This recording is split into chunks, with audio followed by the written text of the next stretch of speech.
Hello friends, greet to all of you and welcome to my YouTube channel Sanjeev Patsala. Right now, this is the analysis of Bhagwat Geeta chapter 12, Bhakti Yoga, the Yoga of Devotion.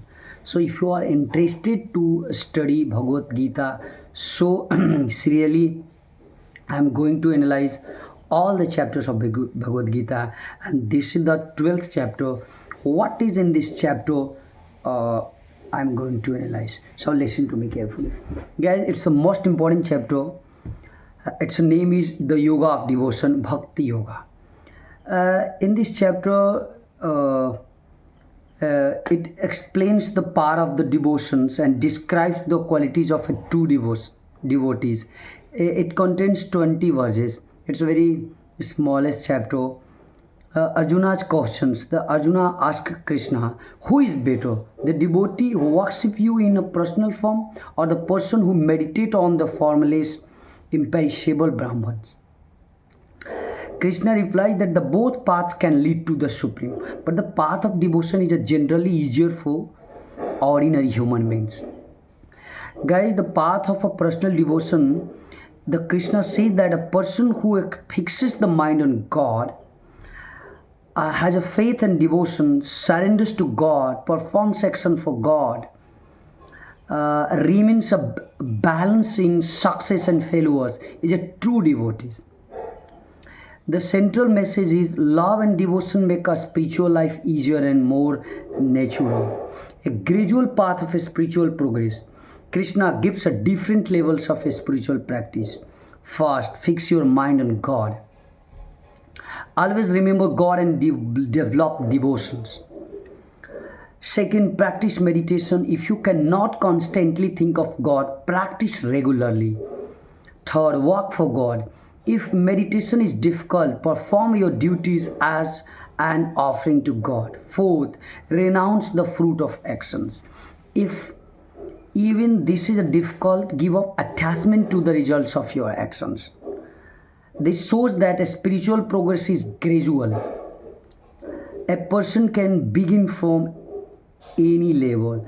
The qualities of a true devotee, verse 13 to 20, describe the most important qualities of a devotee. A true devotee does not hate any living beings, is a friendly and compassionate, is free from ego, remains peaceful in happiness and suffering, is forgiving, is content, controls the mind, has a strong faith, does not disturb others, is not easily disturbed by others, remains equal in praise and criticisms, is simple and humble, is satisfied with what comes naturally, remains devoted to God. Most important qualities. A true devotee has a love for all beings and hatred for none.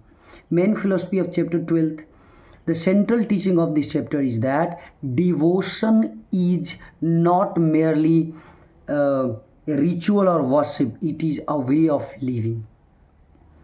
A person becomes a spiritual by developing love, compassion, humility, self control, peace. Thus, a Bhakti Yoga is not simply about praying to God. It means remembering God while performing one's duties and treating every living being with love and compassion. Bhakti Yoga and Karma Yoga. Chapter 12 connects strongly with Karma Yoga.